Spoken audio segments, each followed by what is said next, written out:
ما الله جل وعز استنابري ነው ሲያስተናብር በእውቀት ነው የሚያስተናብረው ለማን ምን ይገባዋል ስለሚለው ያቃልና ነው الله جل وعز على كل شيء قدير ነው ቁድራው ደግሞ ጥበብ የተሞላበት ነው እንጂ የበላይ ስለሆነ ግድህን ተቀበል አይደለም የማይሆንን የሚበጅህን ያውቀዋል በጥበቡ ስለዚህ ይሄንን ምናምን ከሆነ الله جل وعز የሚወስነው ነገር በሙሉ በኔ ለኔና ለናንተ خير ቢሆን እንጂ شر የለውም والله يعلم وانتم لا تعلمون እኔ አቃለሁ እናንተ አታቁምና ውሳኔን አሜን ብላችሁ ተቀበሉ አለ الله جل وعز انظروا جاءت امرأة إلى المأمون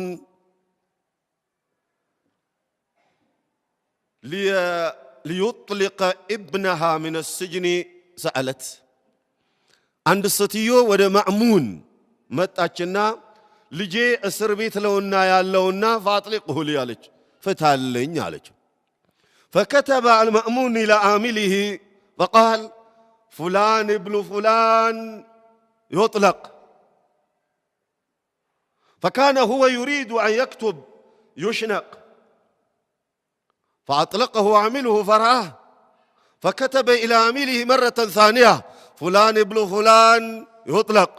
ورآه كتب الثالثة وقال فلان ابن فلان يطلق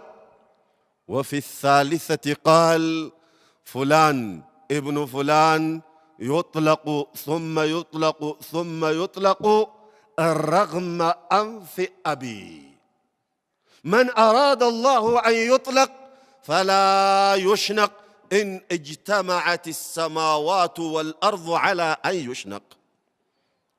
المأمون ወደሚባል አምባገነን መሪ አንዲት አሮጊት መጡና ልጄ እስር ቤት አንተ ጋር ነውና ያለውና